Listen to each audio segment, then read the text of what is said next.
Ob 1:30 popoldne je vlak z udeleženci sklepnega dogodka vseslovenskega projekta Ustavi se iz Ljubljane odrinil v Radovljico, kamor je prispel ob 2:30 popoldne. Na vlaku je beseda tekla o sindromu sodobne družbe, izgorelosti, zaradi česar je akcija pravzaprav nastala.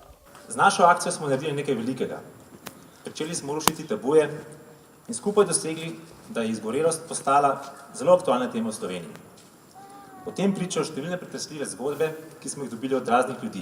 Akcijo posebej pozdravlja Ministrstvo za zdravje, saj se zavedajo posledic prehitrega tempa življenja, ki povzroča stres, ta pa negativno vpliva tako na psihično kot fizično zdravje in nezadovoljstvo ljudi. Posledice se poznajo na našem zdravju in počutju, kajti dolgoročno, ko živimo prehitro, bi rekla, stresno, pod pritiski, se nezdravo prehranjujemo, nimamo dovolj gibanja, pusti na dolgi rok posledice na našem zdravju. Z akcijo so skušali doseči, da se ustavimo za minuto ter razmislimo o priložnostih za izboljšanje kakovosti svojih življenj, zato so v okviru akcije potekali številni dogodki. Marsikaj je bilo, bili so nasveti, ki smo jih delili različni ambasadorji na temo, naprimer jaz sem bolj pokrival področje gibanja, zdravilnih učinkov gibanja, kako je pomembno za naše telo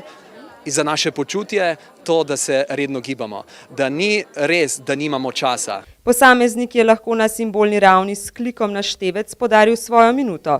Že včeraj so presegli cilj, ambasadorji in številni Slovenci so donirali več kot 2 milijona minut. Vsa ta sporočila zakrožijo med ljudmi, ljudje smo najboljši, smo v bistvu spodbojevalci zdravega načina življenja, eden do drugega, prijatelj do prijatelja in ko to nekako zakroži, jaz mislim, da je to en tak pozitiven virus, ki se širi. Čas je, le vzamemo si ga ne. Na sklepni prireditvi sta ministrica in direktor Med Overnet podpisala zavezo Spodbuda Sloveniji za javno zdravje.